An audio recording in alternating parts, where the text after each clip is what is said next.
Coevolution is a process where two or more species evolve alongside each other, often in response to how the other species evolves. This can be mutually beneficial, or it can be a more competitive relationship. Pollinators oftentimes co-evolve with plants they pollinate in ways that often involve sensory input, such as smells and visual cues like color, size, and shape. Insects can see the colors green and yellow. Some can see the colors red and blue, and some can also see colors that are not visible to the human eye, but to us just look like white. Little is known about coevolution of non-native plants and their native pollinators, but some studies show that native insects do utilize non-native plants for a food source frequently, even if they prefer native plants. Non-native plants and native pollinators have the propensity to co-evolve. To test this, star jasmine will be the subject. Star jasmine is native to southern parts of Asia, such as South China, Korea, and Japan. Australia does have some native jasmine species, but star jasmine is introduced. Star jasmine is used as decoration in urban environments in Sydney. Star jasmine has a yellow center to attract pollinators. So, what happens when we increase the surface area that the yellow covers?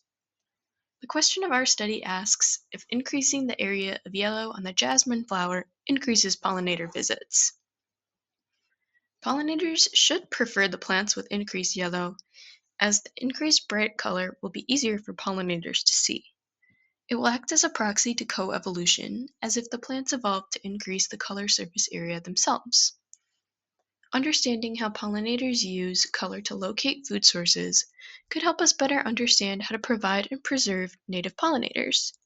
If they prefer color covering more surface area, this could inform which plants should be planted in landscaping to ensure the highest pollinator populations as possible. In my study, I prepared 2 bins with a few rocks to hold down the bin in case of wind. Using scissors, I prepared clips of jasmine flowers of about groups of 3 to 5.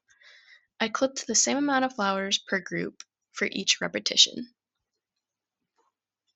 Immediately, I took one of the groups and I colored the petals all yellow with yellow Crayola marker. I then put both flower groups in a bin each. I set the clippings in the bins about 3 meters away from the mother plant and about 35 centimeters away from each other. This is far enough from each other to distinguish which plant was visited by an insect, but still close enough so that I could observe both of the groups. I observed pollinator visits for 30 minutes and recorded every time an insect visited a yellow or a white plant. An insect going into the bin counts as a visit. I repeated this twice a day for 5 days to have a total of 10 repetitions to control for the weather. The plant color with the highest average visits should indicate the preferred coloration of pollinators, and if native pollinators have co-evolved with the star jasmine at this point.